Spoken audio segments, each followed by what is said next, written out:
It was a pleasant, sunny afternoon, the kind of day when the air feels light and the world seems calm. Karen, a woman in her mid-40s, parked her car in the nearly empty lot next to City Hall. She had just finished running a few errands, and now she was taking a moment to catch her breath before heading home. The parking lot, usually a busy hub, now looked empty with only a few cars dotting the space. As Karen walked through the parking lot, her eyes fell on a young black teenager sitting alone on a bench, a school bag resting on the ground beside him. He appeared to be minding his own business, flipping through a textbook with the quiet concentration of a student preparing for his next class. His head was bent low, and his eyes scanned the pages, clearly focused on his studying. But Karen, who had lived in the city for years, felt uneasy. Her mind began to race. What is he doing here? She wondered. Is he up to something? Should I call someone?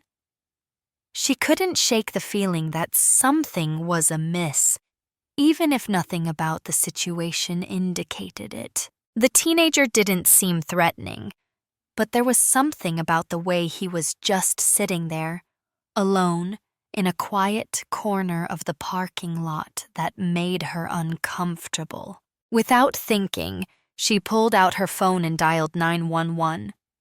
"Hello, yes, I'm in the parking lot next to City Hall," she said, trying to keep her voice calm. "There's a young man here. He's just sitting alone, but he looks suspicious. I think he might be loitering." She paused, eyes fixed on the teenager, who remained unalerted to her presence. "He's just sitting there, but it doesn't feel right. Can you send someone to check him out?" Within minutes, police cars arrived, sirens echoing through the parking lot. The teenager, who was lost in his studying, looked up in startled confusion as the police officers approached him. They demanded that he stand up and begin answering questions. His heart began to race, and his hands gripped his school bag tightly as he tried to understand what was happening. Marcus, the teenager, explained that he was simply waiting for his mother, who had been at a meeting inside City Hall. "What's going on here?" a firm voice called out from behind the police officers. The officers froze, and Marcus looked over his shoulder, relief flooding his face as he saw his mother, Rachel Jameson, step out of a black SUV parked nearby. Rachel, the mayor of the city, had just finished a long day of meetings and was heading home when she noticed the police cars and flashing lights in the parking lot. Her heart sank as she walked toward the scene, her eyes immediately locating her son. She could see the officers talking to him, and the tension in the air was thick. Her mind raced. Was he in trouble? Why were the police talking to him? "Excuse me," Rachel called out, her voice strong and clear, echoing through the parking lot. "What's going on here?" The officers stiffened, glancing at each other before one of them spoke. "We got a report about a teenager loitering in the parking lot. We're just making sure he's not causing any trouble." Rachel's eyes narrowed as she glanced at the officers and then at her son. "This is my son, Marcus Jameson," she said calmly. "He was waiting for me to finish my meeting. He's not doing anything wrong." The officers exchanged glances, seeming uneasy. "We just need to make sure everything is okay," one of them said, his voice unassured, as if his confidence had been shaken by the presence of the mayor. Rachel, who had experienced her fair share of police encounters over the years, now found herself in a position she had hoped to avoid for her son. She took a deep breath and turned to the woman who had initiated the police call. "Excuse me," she said, her voice firm, but still civil. "What made you think that my son, just sitting here, was suspicious?" The woman, who had been standing off to the side, started to stammer, realizing the gravity of the situation. I don't know. He was alone, and I guess I thought it was weird." She sighed, looking down, embarrassed. "I didn't think." "Think what?" Rachel interjected, her eyes now steady and unflinching. Was it his age, his skin color, or was it just that he was a black teenager sitting in a parking lot that made you feel uncomfortable? The woman opened her mouth, but no words came out. Her face turned red, and she looked down, avoiding eye contact with Rachel. The officers, who had been standing silently, now shuffled uncomfortably on their feet. They had no answer to Rachel's question.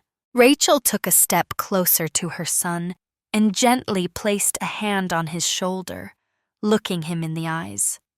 "It's okay, Marcus. They're just trying to do their job."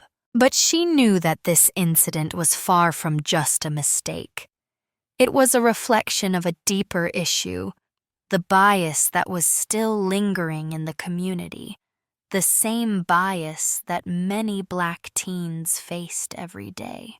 Rachel turned back to the officers, her eyes burning with determination. "My son is a student. He's a good kid, and he was waiting for his mother." No one, especially not a police officer, should be making assumptions about his character based on nothing but his appearance. The police officers, now fully aware of who she was, remained silent, their guilt written clearly on their faces. Karen, still standing off to the side, looked as if she wished she could disappear. The situation had escalated in a way she had not expected, and it was clear now that she had been in the wrong. Rachel Jameson, the mayor of the city, turned to her son once more. "Let's go, Marcus," she said, her voice soft and caring. "We're leaving now." Marcus nodded, still shaken but relieved to be in his mother's presence. Together they walked away, the police officers watching them go, silent in their cognizance of their errors. The next day, the story of what had happened in the parking lot spread throughout the city. People were talking about it, discussing the way racial stereotypes had played a role in the situation.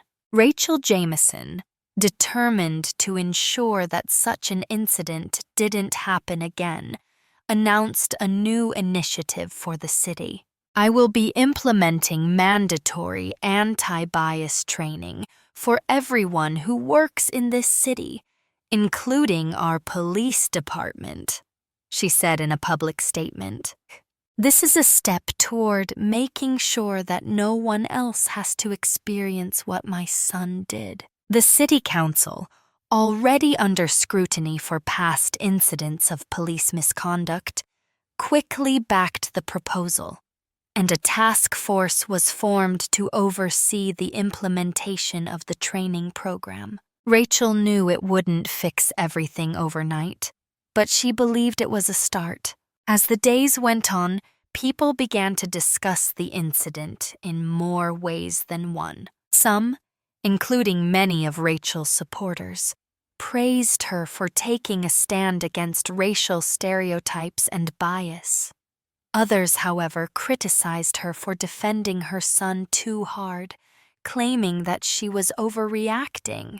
But no matter what side of the debate people fell on, one thing was certain: the incident had sparked a conversation that needed to be had.